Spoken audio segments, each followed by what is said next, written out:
الزام لگتے رہے. ایک الزام یہ بھی لگا کہ قریب چلے گئے. ہوا کیا؟ جب بادشاہ مرید ہوا تو کہنے لگا حضرت جی میں نے بادشاہی نہیں کرنی, میں نے اب خانقاہ میں رہنا ہے. تو فرمایا بیٹا تو چھوڑ دے گا تو کوئی ظالم بیٹھ جائے گا. حضور پھر کیا حکم ہے؟ فرمانے لگے تو نے کرنی ہے. تو کہا حضور آپ وہ کہاں ہوتے ہیں, میں کہاں ہوتا ہوں, دل ہی نہیں لگتا. آپ فرمانے لگے میں ڈیرا اٹھا کے تیرے قریب لے آتا ہوں. خواجہ صاحب 1 کلومیٹر کے فاصلے پر ڈیرا اٹھا کے لے آئے. فرمانے لگے میں تیری تربیت کرتا رہوں گا, تو مخلوق کا بھلا کرتے رہنا. صلی اللہ علیہ, تو حضور کی امت کا اللہ وہ قریب. اس وقت بھی لوگوں نے بڑی باتیں کی کہ دیکھو جی بادشاہ تھا نا تو پیر صاحب بھی نیڑے آ گئے. لوگ دیکھتے نہیں کہ اصل بات کیا ہے. خیر وقت گزر گیا, بادشاہی مرید ہو گیا, تو پھر دلی سارے میں اسلام, اتنا عدل انصاف, ہندوؤں کو بات پسند نہ آئی. انہوں نے کچھ مسلمان خرید لیے. سلطان شمس الدین التمش بیٹھا ہے دربار میں, جا گئے نا آپ لوگ, سب کہیے صلی اللہ علیہ. بڑی غور سے سننے والی بات. ایک دن سلطان شمس الدین تمش دربار میں بیٹھا ہے, قاضی عدالت بھی بیٹھے ہیں, مقدمات سنے جا رہے ہیں. باہر سے رونے کی آواز آنے لگی, چیخنے چلانے کی. بی بی بیان کر رہی, کیا ہو گیا کیا ہو گیا. وہ ٹال لگے ہوتے تھے بادشاہوں کے, وہ بجنے لگے, زور ہونے لگا. بادشاہ نے کہا اس فریادی کو جلدی بلاؤ. وہ اندر عورت آئی تو چیخ چیخ کے رو رو کے اس نے اپنے کپڑے پھاڑ پھاڑ کے, برا حال, 2 مہینے کا بچہ. لوگ اس کی آہوزاری پر اس کی طرف متوجہ. بی بی کیا ہوا, پانی پلاؤ بٹھاؤ, یہ کیا ہو گیا. کہنے لگی لٹ گئی, عزت برباد ہو گئی, تباہ کر دی گئی. میں کیا ہوا؟ کہنے لگی بادشاہ ایک شخص میرا غیر شرعی خامند بنا, پھر مجھے حمل ہوا, پھر میری گود میں یہ بچہ ہے 2 مہینے کا. اب گئی ہوں تو وہ کہتا ہے کہ میرا تو تیرے سے تعلق ہی کوئی نہیں. بادشاہ کہنے لگے یہ سلطان شمس الدین تمش کی جگہ ہے, اور میں نے رسول اللہ صلی اللہ علیہ وسلم کے دین کے مطابق حکومت استوار کی ہے. کون ہے وہ تیرے ساتھ؟ ابھی گردن نہ کاٹ دوں گا, بات کر کون ہے. کہنے لگی تو کچھ بھی نہیں کرے گا, کوئی کچھ نہیں کر سکتا. لوگ کلمے چھوڑ کے بیٹھ گئے, توجہ ادھر ہو گئی. پراپوگنڈے بڑا اثر کرتے ہیں معاشرے پہ. رنگ ایسا عجیب ہے, انداز ایسا عجیب ہے. فرمایا بات تو کر. اس عورت کی آواز گونجی تو حالات ہی خراب ہو گئے. کہنے لگی بادشاہ حوصلہ پیدا کر سننے کا. کہا تو بات کر. کہنے لگی میرے گود میں جو بچہ ہے یہ قطب الدین بختیار کاکی کا ہے, یہ تیرے پیر کی ناجائز اولاد ہے. اٹھاؤ, پروفیسر سلیم چشتی نے PhD کی ہے, وہ لکھ رہے ہیں اس واقعے میں. تیرے پیر کا ناجائز بچہ ہے. ہاتھ کانپنے لگے بادشاہ کے. کہنے لگے یا اللہ کبھی تو قیامت برپا کر دے تو معاملہ ٹھیک ہو جائے, میں تیری زبان کھینچ دوں گا. تیری تو نے بات کیسے کی؟ کہنے لگی میں نے کہا تھا نا تیرے اندر حوصلہ نہیں, میری عزت تار تار ہو گئی اور تو پیر بچا رہا ہے.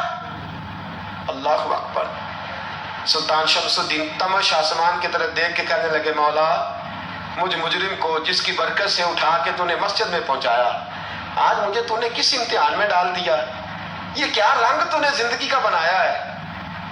کہنے لگی بلا اسے, اڑاب گردن. اللہ اکبر. خواجہ قطب الدین بختیار کاکی, ذرا اس جگہ پہ اپنے آپ کو کھڑا کر کے دیکھ میرے دوست.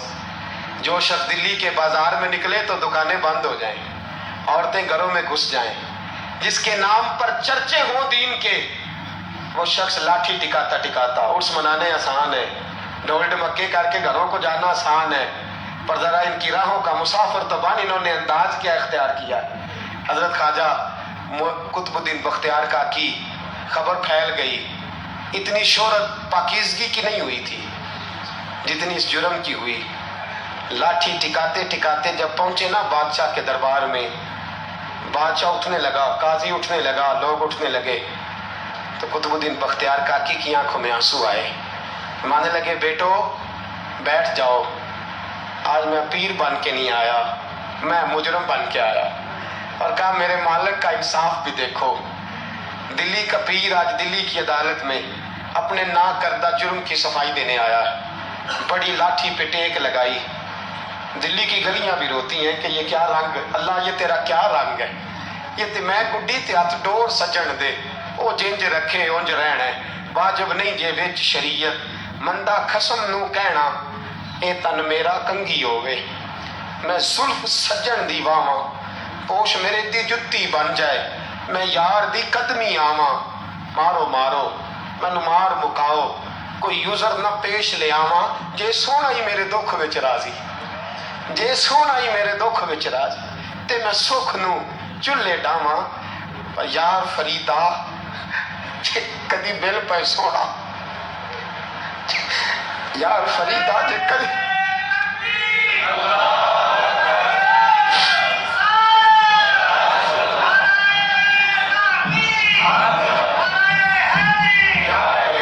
جے کدی مل پہ سونا، بس انہوں رو رو حال سناواں، ٹیک لگائی ہے کہنے لگی بی بی بول دے گواہی، کہنے لگی بی بی رب جانتا ہے، رب کا رسول جانتا ہے، پر میں تجھے نہیں جانتا، تو کون ہے؟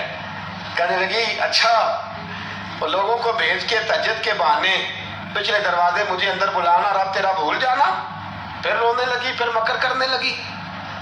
مجھے بتائیے ایسا کوئی مقدمہ ہو تو لوگ کیا کہتے ہیں؟ یکدم حالات بدلتے ہیں کہ نہیں بدلتے؟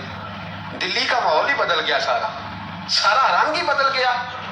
عورت تو ہندو تھی، اس نے تو جھوٹ موٹ کے کلمے بھی پڑھ رکھے ہیں، اللہ اکبر۔ خواجہ صاحب پوچھتے ہیں گواہ ہے کوئی تیرے پاس؟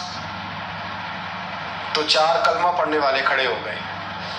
اللہ کرے کلمہ پڑھنے والے بکا نہ کریں، آمین تو کہیں۔ تو کھڑے ہو کے کہنے لگے ہاں ہم نے آتے بھی دیکھا ہے، جاتے بھی دیکھا ہے۔ خواجہ قطب الدین صاحب نے نظر عثمان کی طرف اٹھائی، کہنے لگے اچھا جو تیری مرضی، میں گڈی تے ہاتھ ڈو سجن دے، وہ جنج رکھے اونج رہنا ہے، واجب نہیں وچ شریعت مندا خسم نو کہنا۔ کہنے لگے سلطان یار ایک رات کی مہلت نہیں دے دیتا؟ میں سویرے سلطان بھی رو پڑا کہ پیر صاحب میں نوکر اور میں مولتے، اچھا حضور جیسے مرضی۔ باہر نکلے، خادم کہنے لگا حضور سواری پہ بیٹھ جائیں، مانے لگے نہیں یار آج پیدل جانا ہے۔ اس دلی کے چوکوں نے مجھے بڑی سلامیاں دی ہے، ذرا میں دیکھوں تو صحیح دلی کے بازار میری رسوائی پہ کیا کہتے ہیں، مجھے ذرا یہ پتھر بھی کھانے دے، ان کا ذائقہ بھی۔ پیدل گئے، دنیا سو گئی تو دلی کے بادشاہ نے اجمیر کی طرف منہ کیا۔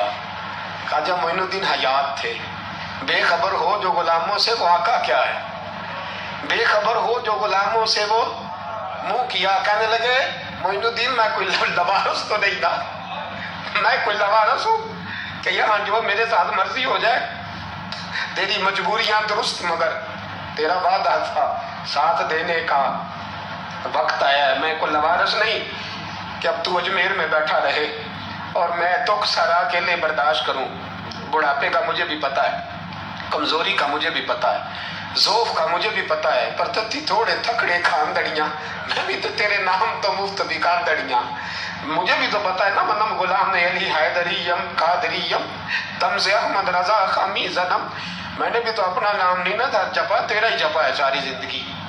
یہ لفظ کہے، کہتے میں رویا، آنکھ لگی تو حضرت خواجہ معین الدین صاحب خواب میں ملے۔ کہنے لگے قطب الدین میرا انتظار کرنا، میں پہنچ رہا ہوں، میرا انتظار کرنا، میرا انتظار۔ کیا کہا میاں صاحب نے؟ کہتے ہیں مالی دا کم پانی دینا، پھل کچے ہون یا پکے، اے پیر مرید دے سر تے ہی رہندا ہے، جھوٹے ہون یا سچے۔ میں آیا، فکر نہ کرنا۔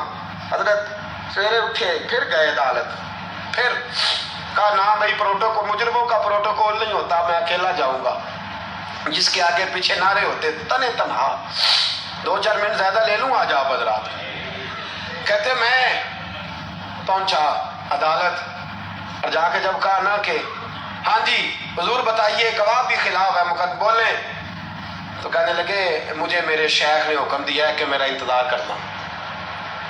پھر وہ جو باتیں کرنے والے تھے کہنے لگے کہ کون گیا تھا اجمیر، کون آیا وہاں سے، ہمیں روحانی باتیں نہ بتائی جائیں، یہاں سے تو ایک دن میں پہنچا نہیں جا سکتا، ٹرین بھی 36 گھنٹے لیتی ہے دلی سے جانے میں۔ تو کہا یہ کیسے ہو سکتا ہے، کوئی رات کو رات آپ کو خبر ہو گئی، آپ کیس پر لمبا نہ کریں، بادشاہ مرید ہے، لگتا ہے کہ یہ راتوں رات بھگا دے گا پیر کو۔ اتنی باتیں خواجہ صاحب نے سنی. جب بے گناہ آدمی کو یہ باتیں سننی پڑتی ہیں پھر دل بڑا ٹوٹتا ہے، پھر بڑی تکلیف ہوتی ہے. حضرت کہنے لگے یارو تمہاری مرضی. شمس الدین تمش کی آواز گونجی، فرمایا جیسے انہوں نے کہا ویسے کیا جائے گا. 3 دن کے لیے عدالت برخاست کر دی جاتی ہے. چین گوئیاں ہونے لگی، پھپتیاں کسی جانے لگی. تیسرے دن شام کا وعدہ تھا، چوتھے دن عدالت جانا تھا. قطب الدین بختیار کاکی کے پاس لوگ آ کے افسوس کرتے تو آپ بولتے نہیں. یہاں تو لوگ صفائیاں دیتے بولتے نہیں. فرماتے یار میں گڈی تے ہاتھ ڈور سجن دے وہ جنج رکھے میں انج ہی رہنا ہے. جیسے اس کی مرضی ویسے. جیڑیاں گڈیاں آپ پہ اڈیاں وہ نہ چڑھن اونچائیاں، وہی گڈیاں اونچیاں اڈیاں جڑیاں سائیاں آپ چڑھائیاں. فرمایا ٹھیک ہے جیسے وہ رکھے میں راضی ہوں. اللہ اکبر.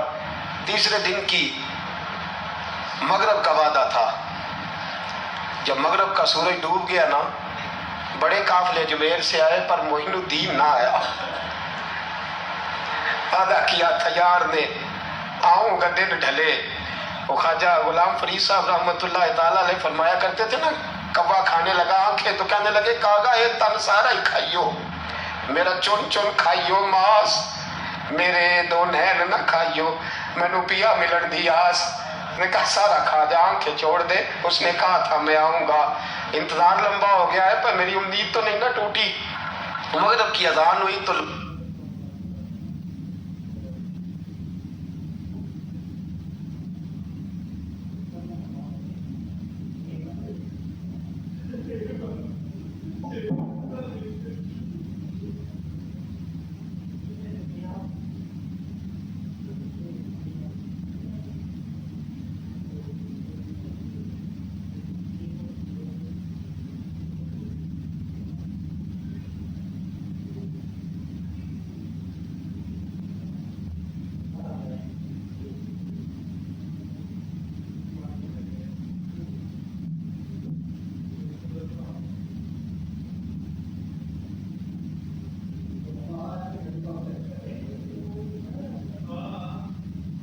کپی ہٹ.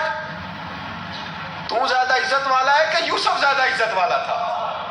تو زیادہ مقام والا ہے کہ عائشہ زیادہ مقام والی؟ چپ کر. یہ کچھ صوفیاء کا طریقہ ہے. چپ کر. عرض کی حضور غلطی ہو گئی، میں پہلے نہیں رویا، تو ملا ہے تو رویا ہو. میں پہلے نہیں تڑپا، میں نے شکوا نہیں، تو ملا ہے. اپنا ہی کو ملے تو دکھ یاد آتے ہیں نا. فرمایا چپ کر. جا سلطان سے کہہ دے سویرے نماز کے بعد عدالت لگا دے. سویرے جب عدالت لگی نا تو خواجہ معین الدین صاحب بازو پکڑا خواجہ قطب صاحب کا. نکلے تو دیکھا لائنیں لگی ہیں، مجمع لگا ہے. آنکھوں میں آنسو آ گئے. کہا حضور آپ کیوں روتے ہیں؟ فرمایا میرا دل تھا لوگ میرے کتب کی شان دیکھنے آئے. یہ کتنے بدبخت ہیں، میرے کتب کی رسوائی دیکھنے آئے. کتنے نالائق ہیں، رسوائی دیکھنے اتنے آئے ہیں، شان دیکھنے آتے ہی نہیں. اللہ اکبر. جب میدان لگا خواجہ صاحب پہنچے. عورت کو کہنے لگے اللہ سے ڈر جا، وقت تھوڑا ہے، تو مر جائے گی. کہنے لگی مجھے داستانیں نہ سنائیں. قاضی صاحب سے کہنے لگے قاضی صاحب آپ حقیقت حال سے آگاہ ہیں، خیال کریں. کہنے لگے خواجہ صاحب دلیلیں نہ دیں، گواہ لائیں، باز نہ کریں. خواجہ صاحب رحمۃ اللہ علیہ کہنے لگے گواہوں کو بلاؤ. گواہ آئے تو خواجہ معین الدین صاحب نے نظر تو تم ہو میرے کتب پر، میرے کتب کے جرم کے گواہ. ان کی زبانیں کانپنے لگی، ہاتھ کانپنے لگے.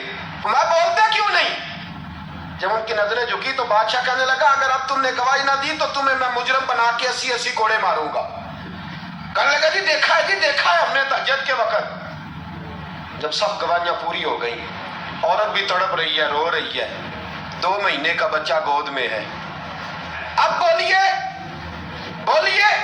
علماء زوال بھی کھڑے ہیں، حسد کرنے والے جلنے والے بھی کھڑے ہیں. ہندو تو ویسے ہی تالیاں بجا رہے ہیں.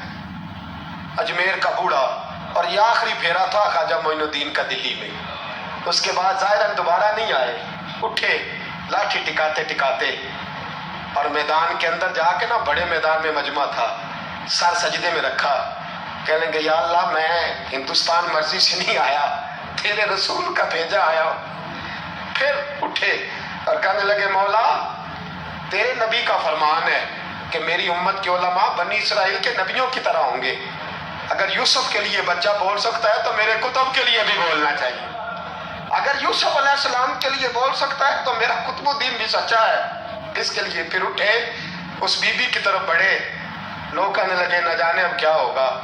جب اجمیر کے بادشاہ نے، عطا رسول نے، ہند الولی نے، امام الاولیاء نے کپڑا کھینچا اور کہنے لگے وہ بچے تو جانتا ہے نا تیرا باپ کون ہے، 2 مہینے کا بچہ۔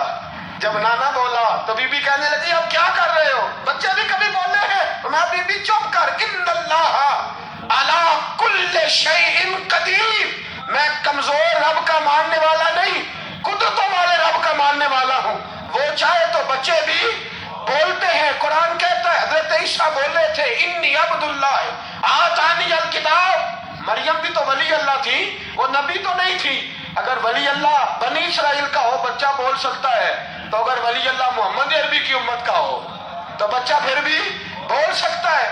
یوں کپڑا ہٹایا، بچہ بول، 2 مہینے کا بچہ ماں کی گود میں اٹھ کے بیٹھ گیا اور بچہ بول کے کہنے لگا السلام علیکم یا ولی اللہ۔